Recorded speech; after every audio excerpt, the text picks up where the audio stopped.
అఖిలప్రియ గారిని మాట్లాడుతున్నాను. ధన్యవాదాలు అధ్యక్ష. ఇరిగేషన్ డిపార్ట్మెంట్కి 18,224 కోట్లు కేటాయించినందుకు చంద్రబాబు నాయుడు గారికి, కేశవ్ గారికి, మరి మంత్రి గారికి ధన్యవాదాలు తెలియజేసుకుంటూ అధ్యక్ష, ఈ బడ్జెట్ని చూసినప్పుడు ప్రతి ఒక్క చుక్క ఉపయోగపడేలాగా, ప్రతి ఒక్క ఎకరా పచ్చగా ఉండేటట్టుగా, అదేవిధంగా ప్రతి ఒక్క రైతు ముఖంలో చిరునవ్వు ఉండేటట్టుగా ఈ బడ్జెట్ని కేటాయించినందుకు ధన్యవాదాలు మరొకసారి తెలియజేసుకుంటూ అధ్యక్ష, వైఎస్ఆర్సీపీ నాయకులు బయట ప్రెస్ మీట్లు పెట్టి ఏ విధంగా అటు చంద్రబాబు నాయుడు గారు కావచ్చు, కూటమి ప్రభుత్వము రాయలసీమకి, రైతులకి, రాష్ట్రానికి అన్యాయం చేస్తుందని చెప్పి మాట్లాడుతున్నారు అధ్యక్ష. ఒక చిన్న ఉదాహరణ చెప్పాలనుకుంటే, ఏదైతే అన్నమయ్య డ్యాము కూలిపోయినప్పుడు జగన్ ప్రభుత్వము, వైసీపీ నాయకులు ఏం చేస్తున్నారని చెప్పి మేము ప్రశ్నిస్తున్నాం అధ్యక్ష.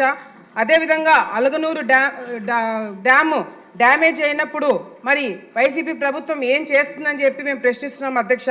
ఈ 2 ప్రాజెక్టులు ఎందుకు చెప్తున్నానంటే అధ్యక్ష, ఈ 2 ప్రాజెక్టులు కూడా కడప జిల్లాకి నీళ్లు తీసుకుపోయే ప్రాజెక్టులు అధ్యక్ష. ప్రజలందరూ కూడా కడప జిల్లాకే జగన్మోహన్ రెడ్డి వైసీపీ పార్టీ ఏం చేయలేకపోయింది, మరి పోలవరంని ఏ విధంగా పూర్తి చేస్తుంది, రాష్ట్రంలో ఉన్న రైతులను ఏ విధంగా కాపాడుతుందని చెప్పి ప్రజలు కూడా గమనించారు. కాబట్టి ఈరోజు వాళ్ళకి ప్రతిపక్ష హోదా కూడా లేకుండా పక్కన కూర్చోబెట్టడం జరిగింది అధ్యక్ష. ఈరోజు గర్వంగా చెప్పుకోగలుగుతున్నాం అధ్యక్ష, పోలవరము ఏదైతే గత ప్రభుత్వంలో పక్కన పడేసినారో, కేవలం ప్రెస్ మీట్ల కోసము పోలవరంని వాడుకున్నారో, ఈరోజు మన ప్రభుత్వం వచ్చిన తర్వాత పోలవరంని 70% కన్నా పైన పూర్తి చేసి, ఈరోజు అది మన ప్రభుత్వంలోనే పూర్తి చేసి జాతికి అంకితం చేస్తామన్న నమ్మకం ఈరోజు ప్రజలందరూ కూడా కలిగింది అధ్యక్ష. గతంలో మనం చూసాం అధ్యక్ష, ఇరిగేషన్ మంత్రులుగా పనిచేసిన ఇద్దరు కూడా ఒకరు ఇదే అసెంబ్లీలో బల్లగుద్ది మరీ చెప్పినారు, సంవత్సరం కాలంలో పోలవరం పూర్తి చేస్తామని. ఆ నాయకులు ఎక్కడ పోయినారు అధ్యక్ష? అదేవిధంగా పోలవరం అంటే అర్థం కూడా తెలియని వాళ్ళు కూడా పోలవరం గురించి మాట్లాడడం జరిగింది అధ్యక్ష. కానీ ఈరోజు చంద్రబాబు నాయుడు గారికి అటు తెలంగాణ కావచ్చు, ఇటు మన ఆంధ్ర రాష్ట్రంలో ఉన్న ఇరిగేషన్ ప్రాజెక్టుల మీద కావచ్చు, రైతుల విషయంలో కావచ్చు, రైతులకు ఏమి కావాలనే పూర్తిగా అవగాహన ఉంది కాబట్టే మరి ముచ్చుమరి, పట్టిసీమ లాంటి ప్రాజెక్టులు పూర్తి చేయడమే కాకుండా అధ్యక్ష, ఈరోజు గర్వంగా చెప్పుకోగలుగుతున్నాం అధ్యక్ష, హంద్రీ నివాని కూడా లైనింగ్ కానీ వైడనింగ్ కానీ పూర్తి చేసి 47 టీఎంసీ నీళ్లు చిత్తూరు వరకు తీసుకుపోయిన ఘనత మన ప్రభుత్వం కానీ మరొకసారి తెలియజేసుకుంటున్నాం అధ్యక్ష. తుంగభద్ర గేట్లు రిపేర్లు వస్తే అధ్యక్ష, గత ప్రభుత్వంలో తుంగభద్ర గేట్లు కూడా రిపేర్ చేయాలని పరిస్థితులలో వైసీపీ నాయకులు ఉన్నప్పుడు మన ప్రభుత్వం వచ్చిన తర్వాత ఈరోజు తుంగభద్ర గేట్లు కూడా రిపేర్లు ఇప్పుడు కూడా చేస్తున్నారు మన ప్రభుత్వం అని చెప్పి కూడా గర్వంగా తెలియజేసుకుంటున్నాం అధ్యక్ష. అలగనూరు డ్యాము డ్యామేజ్ అయినప్పుడు అధ్యక్ష, అప్పట్లో వైసీపీ ప్రభుత్వంలో ఉన్నప్పుడు కేవలం 3 కోట్లు మాత్రమే ఖర్చు పెట్టిండాల్సింది అధ్యక్ష. కానీ ఇప్పుడు ఆ 3 కోట్లు కాస్త 34 కోట్ల రూపాయలు ఈరోజు మనం డబ్బు ఖర్చు పెట్టాల్సిన అవసరం పడింది అధ్యక్ష. ఈరోజు చంద్రబాబు నాయుడు గారు కూడా మరి ఆ అలగనూరు కూడా వెంటనే పూర్తి చేస్తామని చెప్పి హామీ ఇవ్వడం జరిగిందని చెప్పి కూడా తెలియజేసుకుంటాం అధ్యక్ష. మరి చంద్రబాబు నాయుడు గారు గతంలోనే జీవో ఇచ్చినారు అధ్యక్ష, గుండెముల ప్రాజెక్ట్ని పూర్తి చేస్తాము, తప్పకుండా రైతులను ఆదుకుంటాము, చివరి ఆయకట్టు వరకు నీళ్లు తీసుకుపోతామని చెప్పి మాట ఇచ్చినారు అధ్యక్ష. జగన్ ప్రభుత్వం వచ్చిన తర్వాత ఎందుకు అధ్యక్ష ఆ ప్రాజెక్ట్ని ముందుకు తీసుకెళ్ళకపోయినారు? ఎందుకంటే ఈ ప్రాజెక్ట్ని ముట్టుకుంటే తప్పకుండా చంద్రబాబు నాయుడు గారి పేరు బయటకు వస్తుంది, చంద్రబాబు నాయుడు గారికి మంచి పేరు వస్తుంది, ప్రజలు ఆయన గుర్తుపెట్టుకుంటారనే స్వార్థంతో జగన్మోహన్ రెడ్డి ఆ ప్రాజెక్ట్ని పక్కన పెట్టడం జరిగింది అధ్యక్ష. రాయలసీమలోనే కోనసీమగా మారడానికి అవకాశం ఉన్న జిల్లా నంద్యాల జిల్లా అధ్యక్ష. ఎందుకంటే అటు కేసీ కెనాల్ కావచ్చు, తెలుగంగ కావచ్చు, కుందు కావచ్చు, ఎస్ఆర్బీసీ కావచ్చు, ఈ ప్రాజెక్టులన్నీ కూడా నంద్యాల ప్రాంతంలో ఉండడం వల్ల చాలా అడ్వాంటేజ్ కూడా మాకు ఉంది అధ్యక్ష. ఎప్పుడో బ్రిటిష్ కాలంలో కట్టిన కేసీ కెనాల్కి మరి రిజర్వాయర్ లేకపోవడం అనేది మా దురదృష్టం అధ్యక్ష. మరి ఈ గుండెవల ప్రాజెక్ట్ వస్తే దానికి కూడా మేలు జరుగుతుందని చెప్పి ఈ సందర్భంగా తెలియజేసుకుంటున్నాం అధ్యక్ష. రాయలసీమ లిఫ్ట్ ఇరిగేషన్ గురించి వైసీపీ నాయకులు చాలా మాటలు మాట్లాడుతున్నారు అధ్యక్ష. ఈ రాయలసీమ లిఫ్ట్ ఇరిగేషన్ అనేది ఏంటంటే అధ్యక్ష, చాలా మందికి అవగాహన కూడా చాలా మందికి లేదు అధ్యక్ష. ఈ రాయలసీమ లిఫ్ట్ ఇరిగేషన్ లో అటు చిత్తూరుకి నీళ్లు పోవు అధ్యక్ష, అనంతపూర్కి నీళ్లు పోవు అధ్యక్ష, కర్నూలు జిల్లా వాసులకు కూడా నీళ్లు పోయిన సంగతి అందరూ కూడా గుర్తించాలి అధ్యక్ష. అదేవిధంగా ఈ రాయలసీమ లిఫ్ట్ ఇరిగేషన్ అనేది టెంపరీ ప్రాజెక్ట్ అధ్యక్ష. ప్రతి ఒక్క చుక్కకి మనం డబ్బు ఖర్చు పెట్టాల్సిన అవసరం ఉంటుంది. ఒక్క టీఎంసీ నీళ్లు లిఫ్ట్ చేయాలంటే 35 కోట్ల రూపాయలు అప్రాక్సిమేట్లీ ఖర్చు పెట్టాల్సిన అవసరం ఉంటుంది అధ్యక్ష. అదే గుండెం లాంటి పర్మనెంట్ ప్రాజెక్ట్ వస్తే రైతులందరూ కూడా మేలు జరుగుతున్న సంగతి మనం గుర్తించాలి అధ్యక్ష. సున్కేసుల రిజర్వాయర్ అధ్యక్ష, దాని కెపాసిటీ వచ్చి 1.2 టీఎంసీ అధ్యక్ష. కర్నూలు వాసులకే తాగునీటికి సరిపోని ఈ సున్కేసుల అధ్యక్ష చివరి ఆయకట్టు వరకు నీళ్లు రావాలంటే సాధ్యం కాదు అధ్యక్ష. అందుకే ఈ గుండెవలు అనేది చాలా ముఖ్యమైన ప్రాజెక్ట్ అని చెప్పి మరొకసారి తెలియజేసుకుంటే అధ్యక్ష, ముఖ్యమైన కొన్ని ఇష్యూస్ ప్రభుత్వం దృష్టికి తీసుకొస్తాను అధ్యక్ష.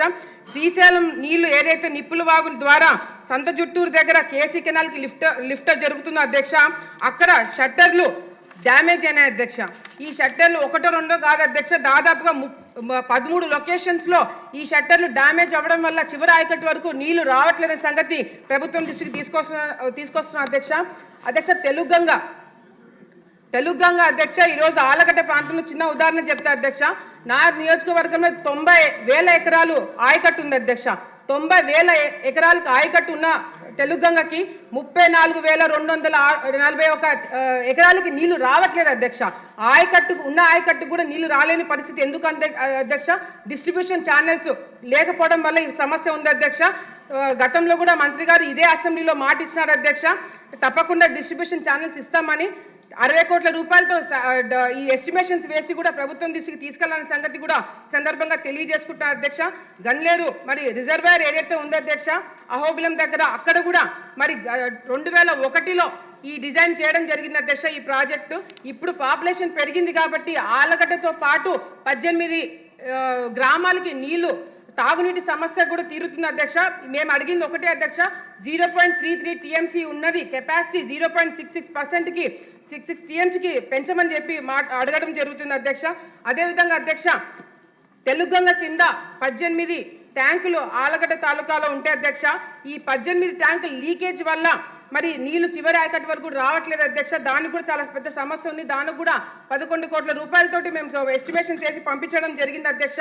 ముఖ్యంగా అధ్యక్ష, ఈరోజు చంద్రబాబు నాయుడు గారి విజన్ ఏదైతే ఉందో, గోదావరి నీళ్లు బనకచెర్లకి తీసుకురావాలన్న ఆలోచన ఏదైతే చంద్రబాబు నాయుడు ఎప్పుడైతే చెప్పినారో అధ్యక్ష, రాయలసీమలో ఉన్న ప్రతి ఒక్కరు కూడా ఆయన ఫోటో ఇళ్లలో పెట్టుకోవడం కాదు అధ్యక్ష, ఆయన ఫోటో మన గుండెల్లో పెట్టుకొని ఈరోజు చంద్రబాబు నాయుడు గారిని పూజించడం జరుగుతుంది అధ్యక్ష.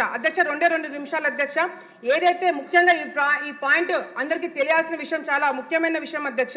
రాయలసీమ లిఫ్ట్ ఇరిగేషన్ గురించి పెద్దగా మాట్లాడుతున్న వైసీపీ నాయకులకి అధ్యక్ష, ఈరోజు కేవలం మట్టి పని చేసి 800 కోట్ల రూపాయలు బిల్స్ డ్రా చేసుకొని కమిషన్ల కోసం కక్కుర్తిబడి ఈ ప్రాజెక్ట్ని మొదలుపెట్టారు అధ్యక్ష.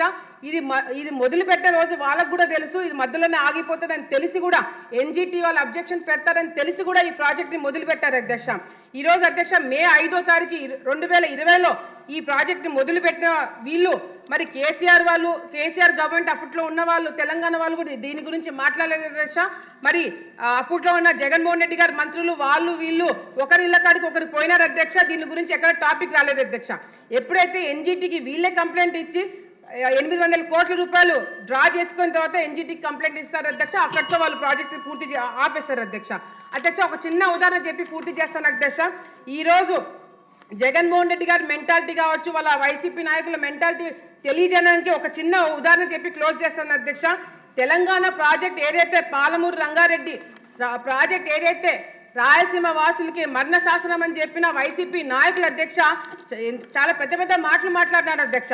కానీ జగన్మోహన్ రెడ్డి గారు ఏదైతే రాయలసీమకి ఈ ప్రాజెక్ట్ వస్తే అన్యాయం జరుగుతుందని చెప్పిన మాట్లాడిన జగన్మోహన్ రెడ్డి గారు అదే తెలంగాణలో పిఎల్ఆర్ కంపెనీ ద్వారా టెండర్లు వేయించి ఆ టెండర్లు వాళ్ళకి వచ్చేటట్టు చేశారు అధ్యక్ష. ఈ పిఎల్ఆర్ కంపెనీ ఎవరిదో అధ్యక్ష? పెద్దిరెడ్డి రామచంద్రరెడ్డి ఈ కంపెనీ ద్వారా వీళ్ళు తెలంగాణలో పనులు వీళ్ళే చేపిస్తారు అధ్యక్ష. రాయలసీమ దగ్గరకు వచ్చే కాలకి రాయలసీమకి అన్యాయం జరుగుతుందని చెప్పి వీళ్ళే మాట్లాడతారు అధ్యక్ష. ఈరోజు రాయలసీమకి అన్యాయం చేశారంటే, రాయలసీమ ద్రోహులు ఎవరైనా ఉన్నారంటే అది జగన్మోహన్ రెడ్డి వైసీపీ పార్టీ అని చెప్పి ఈరోజు రాయలసీమలో ఉన్న ప్రతి ఒక్కరు కూడా నమ్ముతున్నారని చెప్పి ఈ సందర్భంగా తెలియజేసుకుంటున్నాం అధ్యక్ష. చివరిగా ఒకే పాయింట్ అధ్యక్ష. అయిపోయింది అధ్యక్ష. లస్కర్లు అధ్యక్ష, ఏదైతే శ్రీశైలం ప్రాజెక్టులకి మరి లస్కర్లు భూమి ఇచ్చినారో గత ఎన్నో సంవత్సరాల నుంచి వాళ్ళు ఇబ్బందులు పడుతున్నారు అధ్యక్ష. ఇది ఎన్నో సందర్భాల్లో మంత్రి గారి దృష్టి కూడా రావడం జరిగింది అధ్యక్ష. ఏదైతే లస్కర్లు వాళ్ళ సర్వీస్ రెగ్యులైజేషన్ చేయమని చెప్పి ఒక రిక్వెస్ట్ పెడుతున్నారు అధ్యక్ష. లేని పక్షంలో కాని పక్షంలో అధ్యక్ష వాళ్ళకి హెచ్ఆర్ఏ కానీ డిఏ కానీ ఇవ్వాలని చెప్పి కూడా రిక్వెస్ట్ చేస్తున్నారు అధ్యక్ష. లస్కర్లు ఎవరైనా చనిపోతే వాళ్ళ పిల్లలకు కానీ వాళ్ళ భార్యలకు కానీ ఇవ్వాలని చెప్పి కూడా ఒక రిక్వెస్ట్ పెడుతున్నారు. కాబట్టి లస్కర్లను కూడా పిలిపించుకొని మాట్లాడి ఈ ప్రభుత్వం ఎక్కువ ఖర్చు కూడా కాదు అధ్యక్ష, తక్కువ బడ్జెట్లోనే వాళ్ళని కూడా సాటిస్ఫై చేయాలనుకుంటుంది. కాబట్టి లస్కర్లను కూడా దృష్టిలో పెట్టుకొని నిర్ణయం తీసుకోవాలని చెప్పి సందర్భంగా తెలియజేసుకుంటూ నాకు అవకాశం ఇచ్చినందుకు మీకు ధన్యవాదాలు తెలియజేసుకుంటున్నాం అధ్యక్ష. రిక్వెస్ట్ అండి.